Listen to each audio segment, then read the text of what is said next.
The Warsaw Uprising began on the 1st of August, 1944. 0 hour, or W hour as they called it, was supposed to be at 5 o'clock. But the first outbreak of shooting began earlier in the day at Joliborz, the northern suburb of Warsaw. That encounter, which began at 1:30 p.m., was the first skirmish of the Warsaw Uprising. As the saying goes, much has been written. Was it a good idea? Was it launched at the right time? Were there other opportunities? You may well ask. The fact remains that it did take place, and the people who took part in it were brave and beautiful. In the annals of uprisings against tyrannical rule, the Warsaw Uprising is unsurpassed. For 63 days, the Poles waited for the Russians to come across the river from the east and aid them in their rebellion against the Nazis. This did not happen. History has told us why. The Russians were quite happy to watch the Poles be destroyed by the Germans, rather than for the Poles to be free after World War II. There is no doubt about this. This was Stalin's plan. The Warsaw Uprising is indelible on the memory of the 20th century. At the Warsaw Uprising Museum, this history is set in stark terms. You're able to take a close look at those 63 days of fighting for freedom. This is an experience that will not leave you untouched. It will change the way you think about history of this time. And it will remind you of what a great capital Warsaw actually is. The city that stood against one of the greatest tyrannies the world has ever seen and rose again to become a modern leading city in Europe. The next series of episodes will take you through the history of the Warsaw Uprising.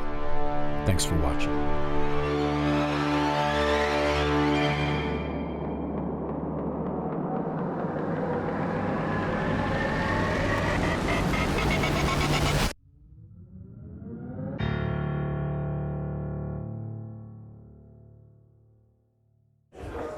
Hello everybody, and welcome back to the Warsaw Uprising Museum, where I'm here with Ola, Duda, and we are talking we're taking on a tour of the museum here. And we're going to stop right here because now is the time, I think, to talk about the outburst of the Rising, yes, which happened on August the 1st, 1944. We need to remember that this was the 5th year of World War II for us, yes. We were already fed up with German and Soviet occupations, respectively, and we wanted to expel Germans from our beloved city, yes. That's why it all started. It started at 5 p.m. On August the 1st. That's why every August the 1st, 5 p.m., we stop for a minute of silence to commemorate the heroes. So how does that work? At 5 p.m. every 1st of August, the sirens on. What happens? There are sirens on. A siren. What does it sound like? Well, we'll maybe hear later. Yeah. And there are all passersby stop in the streets, all cars stop. Everybody stops. Cars stop. Yes. People stop to pay tribute to those who perished in this unusual event, yes. Although for us this tradition of insurrections and uprisings is very present, yes, all through our history. Yeah, but ever since the late 18th century, you had several uprisings. We struggled to get back on the map of Europe. Yeah, being partitioned by the Russians, the Prussians, and the Austrians. Yeah, that's it. That's why when you look at the past 200 years of Polish history, it appears that Polish people have a free state only for 50 years. For 150 years, we were either in the times of World War I, World War II, times of communism, or times of partitions. So when all through the years of the 19th century, there was no Poland on the map of Europe, yes. That's why it's so passionate to discover the phenomenon of Polishness, that so many generations of Polish people prevailed because they would bring up their children in this phenomenon of those three values, which are God, fatherland, and honor.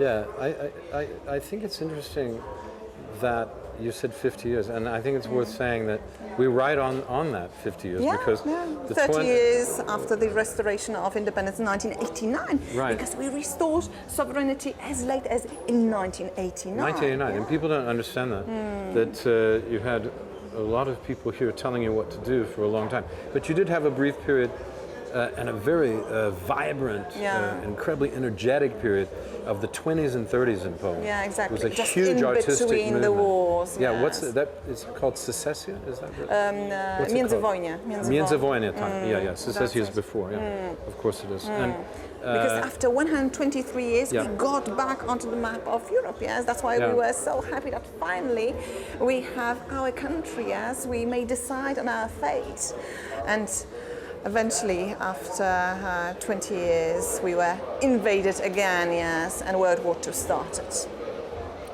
What are we seeing here?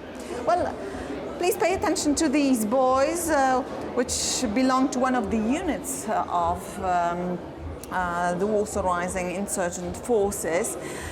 We may see that They're quite young. Yeah, they're young. They are young. They did not wear uniforms. They were very poorly armored. Only 1/10 of Warsaw insurgents had anything to fight Germans with. But they didn't have guns, but they were inventive. Yeah. They had petrol bombs and they things had like to that. retrieve guns from Germans. Yeah, so they had to count on the supplies that were smuggle dropped. them from the countryside. Some supplies were dropped, but not many. Exactly. And it came later in the uprising, actually. That's So were there any supplies dropped before the uprising? Yeah, all through the country, yes, but there was not that many of those supplies. There wasn't that many, and you had to be careful the Germans didn't get them, of course. There's so many stories about this. Of course, the great book by Norman Davies about the uprising, not the only one, but it's a great book that really goes into detail. Very informative. Describing the different cadres and the different movements between the Polish government in exile, the AK, the Army Krajowa, or the Home Army. Home Army, and here. And of course, the that situation sort of thing. was very complicated. We need to remember that just a week before the start of the Rising, Joseph Stalin imposes his own government onto Poland. Yes, so we had two governments operating: the legitimate government in London, yes, which operated all through the years of World War II, and the brand new government composed solely of communists, which started to be the legitimate government for Poland right after the end of the Rising, yes. So we need to stress. There's a brief moment of hope for those 2 months.